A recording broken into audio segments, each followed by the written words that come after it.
In today's video, we're going to talk about a lawsuit that's happening in the real estate world that promises up to 6% in savings whether you're buying or selling a house. Hello everyone, and welcome back to another episode at NOVARISE. And yes, today we're going to talk about that lawsuit that's taking place right now.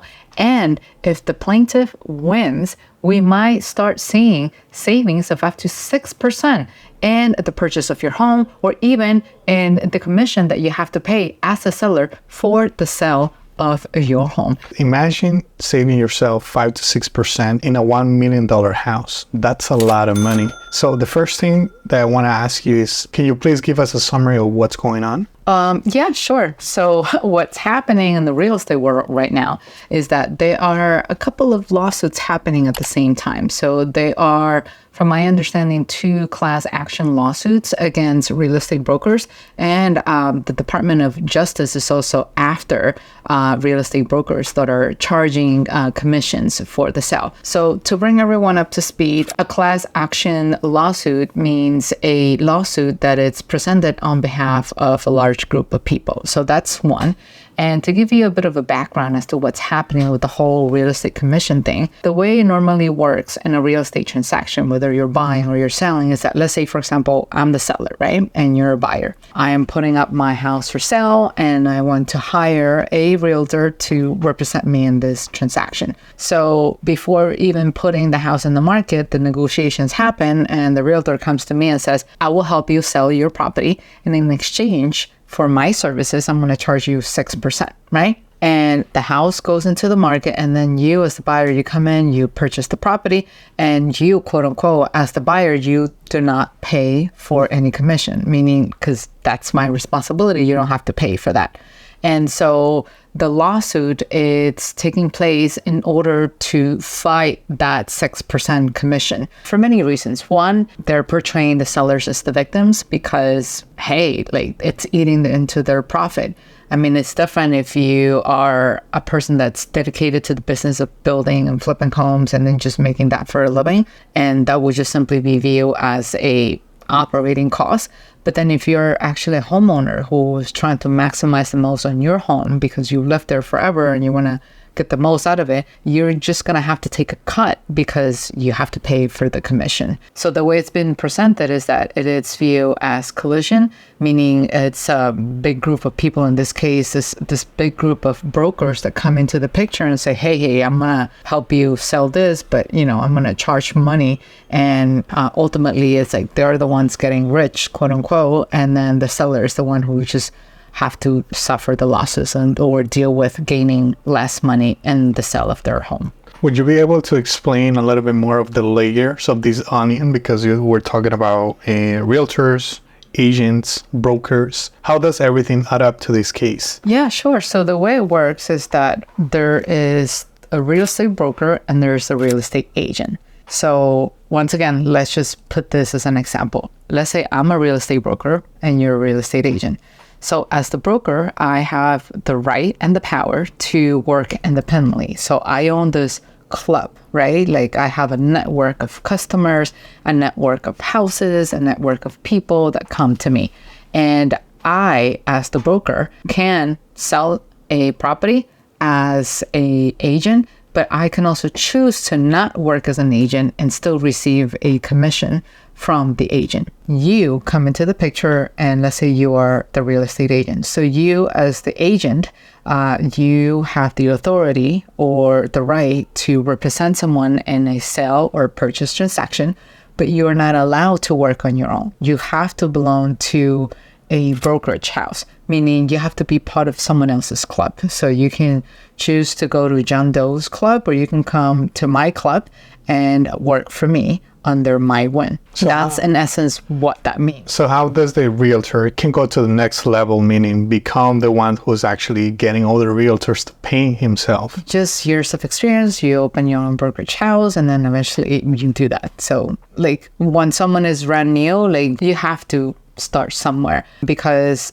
part of the benefit, or at least that's how they present it, of you being part of my club or being part of my brokerage house is that, well, I am backing you up with my name, whether it's Keller Williams or Remax or Century 21, whatever, like whatever name you put out there, like it's not the same you showing up as Anthony Llanos, hey, I'm going to sell your house, versus, hey, I am Anthony Llanos, I am part of the Keller Williams team, and I'm here to help you sell your house. Like, it sounds a lot more professional, and there's the branding out there that is backing you up, right? They also promise to give you resources, access to the MLS and access to websites, and that you can just build up and just add your name to it. You know, like all of those fancy things that like a new person that is just entering the market as a new agent wouldn't normally know how to do or how to build, right? Like building a network of clients takes time. Building a network of people who trust you, who want to give you their home, even building up a website takes a long time. And the knowledge and the expertise, which most likely most people don't have unless you fully dedicate yourself to that. So that's in essence how things work in that world. So it's definitely adding some value, or depending on the agent, a lot of value to their lives. It's making their lives so much easier to sell or just get something. One way or the other. I like to call it a resource. It's not necessarily something that it's easier, because there's a financial factor that comes in play, which I'm sure eventually we're just going to cover that in a few. So let's talk about commissions, because I know here in the United States, in comparison to other countries, in other countries are lower commissions, and here it's like 5 or 6%. Why that much of a difference? I mean, there are multiple layers. I can only make an assumption. I don't know exactly what goes behind the scene, because I don't necessarily work in the field as a broker or as an agent. But the way it works is that, yes, you're right, and that the structure in the U.S. is very unique to the U.S. in the sense that they have one of, or if not the highest commission structure in the world. Like the U.S. charges somewhere between 5 to 6%. While other countries like the UK or Australia, they charge only a 2% commission fee for a real estate transaction, right? So part of this whole lawsuit thing, it's meant to not only fight the commission, but, also, describe how predatory this is, that, the fees don't need to be that high. And they do mention Australia and the UK as an example that, hey, you can still make this business profitable with a much lower commission. And so in response to that, the National Association of Realtors mentioned that, hey, we don't charge 6%. The commission starts at 2.5%, right? Mm-hmm. But if you come to think about it, let's say I am the seller, right? And I come in here and I said, I want to sell my property, and I'm only going to pay you as the agent at 2.5%. Chances are you as an agent, if you have a good network of clients and other clients are paying you 6%, why would you even bother working for me for a 2.5% when you can make so much more money elsewhere? Or let's say you do appreciate my business and you take my 2.5 deal, right?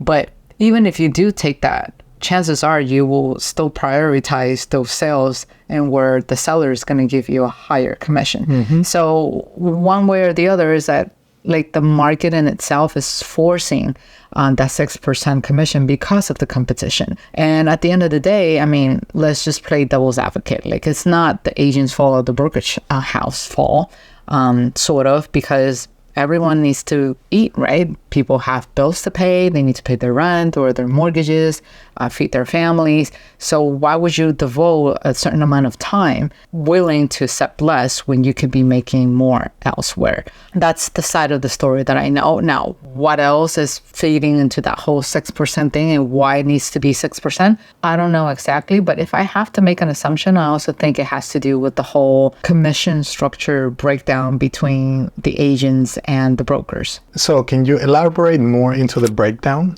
So the way it works, and I'm just providing everyone an example, like every brokerage decides to divide the commission in a different way. But the way it normally works is that, like, I'm the broker, right? Once again, I have the authority or the power to either go out and sell properties myself, and I don't have to pay commissions to anybody, or I can just have an agent go out and work on the sale, and then that agent will get a certain commission, and then they're going to come back to me and they're going to split that commission with me. So bringing things down to the most basic layers, let's just say, once again, you are an agent representing the buyer and I'm an agent representing the seller. And the commission for selling a house is 6%, right? So I, as the seller's agent, I'm charging 6%. I already charge that 6%, but I am splitting that 6% with you because that's the way it works in the industry. So you keep 3% and I keep 3%. And you will like to think that everything will end there. We're happily going to take home 3% and 3%. No, it doesn't work that way. So I'm going to go back to my brokerage and you're going to go back to your brokerage house. And then that 3%, I have to split that 3% with my broker, whether it's half and half, 40-60, 60-40. That means that the agent is also left with thin margins, which is why I said, hey, everyone is a victim here at the beginning. Like, it's not just the seller, but it's also the buyers because they're paying for the fee without even realizing it. Because, yeah, it might seem like the buyer is the only person paying for that commission, but in reality, the buyer is also paying for it because that 6% commission is already factored into the pricing of the house. So if anything, it's actually cheaper for the buyer because they're paying that 6% in one shot. But the buyer is paying for that commission over the life of the mortgage if they're getting that financing. So they're paying everything over time plus interest, which becomes a lot more expensive. Yep. And then on the realtor side, on the agent side, let's say, assuming we are both the agents, we're also left with a smaller margin than what we were originally promised because I have to pay the broker for allowing me to be part of their club. And it's not like a membership, it's a commission based on what I sell. So for those who are looking for another way to make passive income, being a real estate broker is also another way because you get to charge commission and you get to charge commissions off of your agent's transaction, whether they're selling or whether they're purchasing.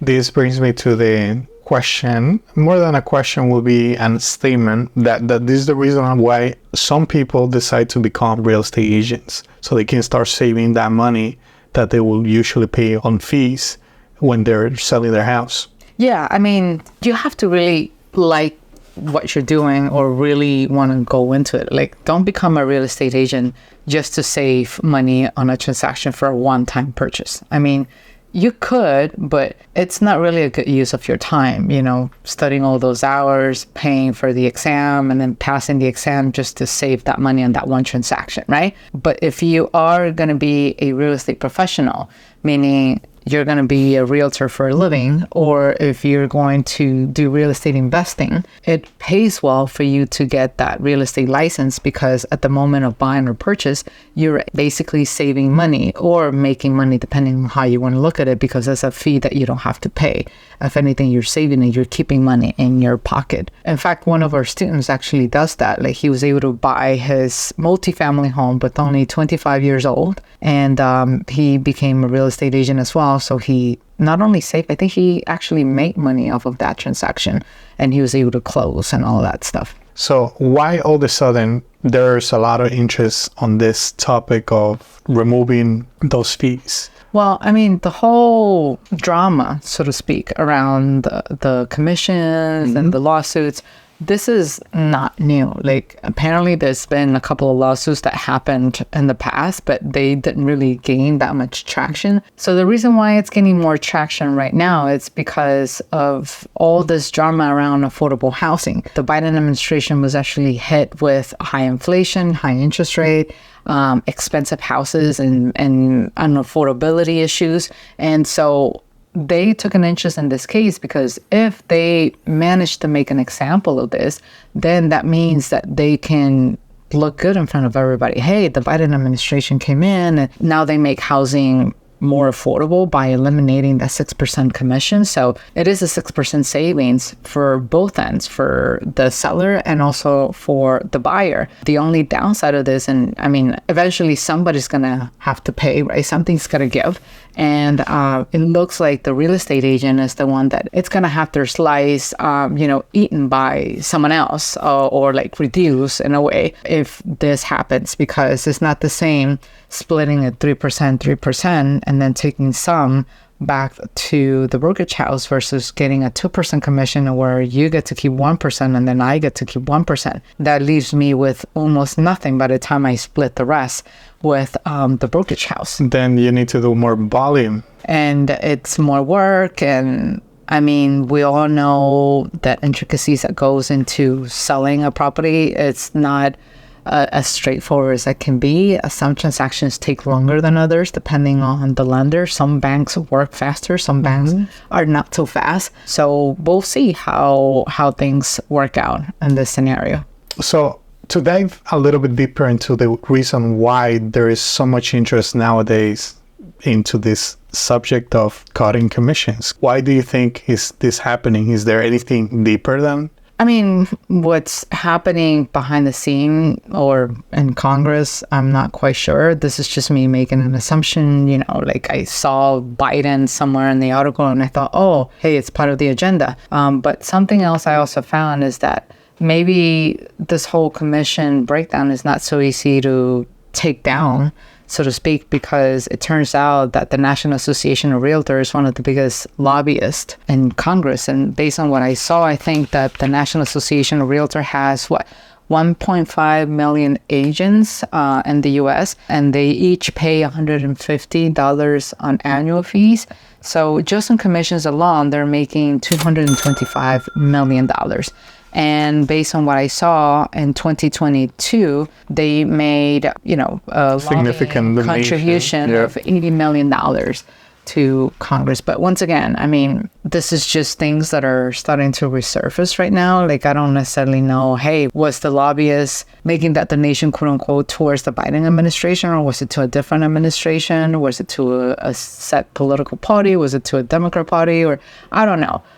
But it seems that this whole lawsuit incident, so to speak, it's a lot bigger than just the whole commissions thing. There's a lot at play, and then politicians seems to get involved in it as well, and because it's affecting everyone in the U.S. in terms of housing affordability.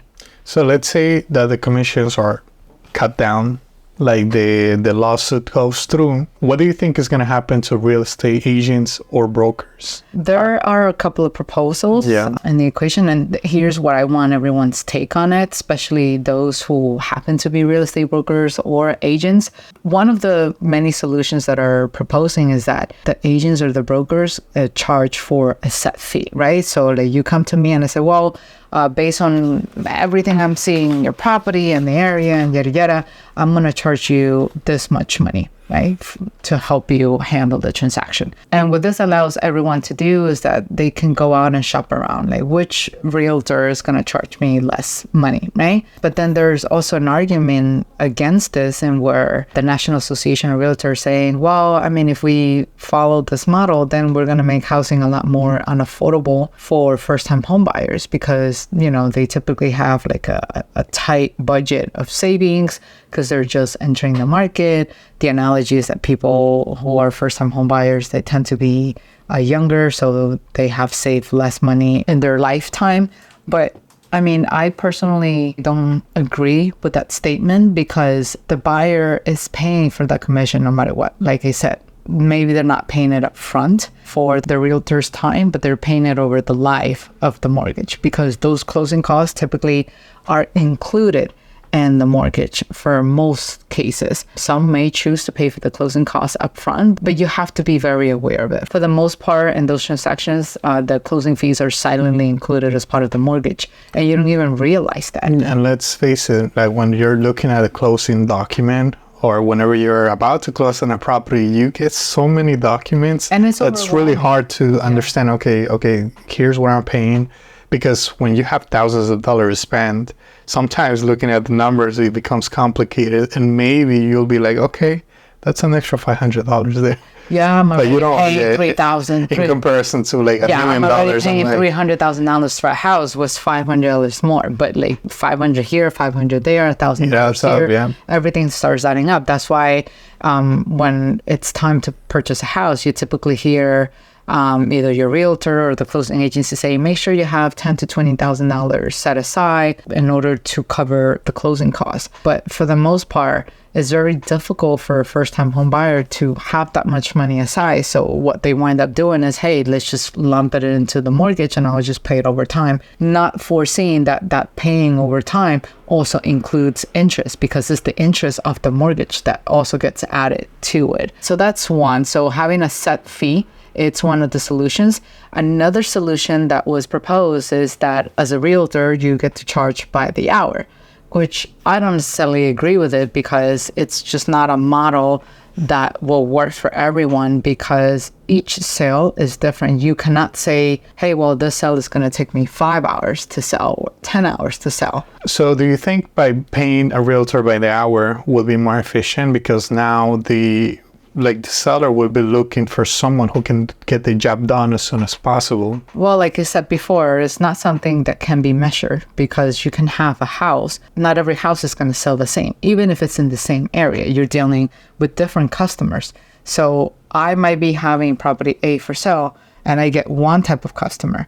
And maybe this customer has everything in order and they're crowded and they've done this before. So like the transaction goes very smoothly. I can also have a second home in the same area, but this time it's being sold to another buyer. And that buyer could be a first-time home buyer, someone who doesn't have their paperwork in order, and that can take time. So it's very difficult to determine, hey, it's going to take me a certain amount of time to sell your property. So efficiency doesn't necessarily translate to the realtor, because there's so many moving pieces in the equation that can affect your outcome. You can be dealing with a buyer that has experience and gives you the paperwork right away, or one that doesn't have the experience and it might take forever to gather the documentation. Good point. It also depends on the bank that you're working with, because you and I have had experiences working with underwriters that have no experience whatsoever, and instead of helping us close faster, they have actually delayed our closing for months at a time. And so where does all of that goes? And let's not even mention the fact that if a realtor is new, by nature, they're going to take longer because they don't have the experience. So connections. Or the connections. So they might take longer by the hours.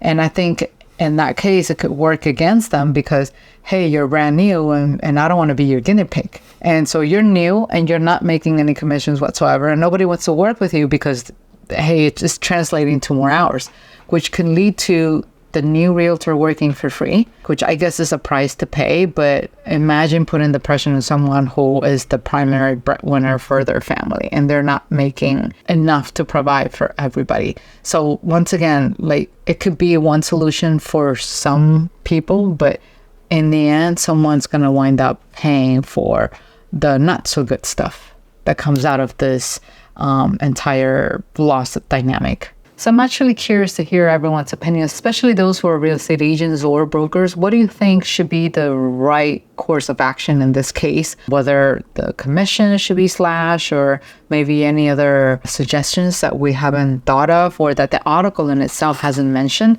Let us know down in the comments, and we'll be seeing you in the next video. Take care. Take care. See you.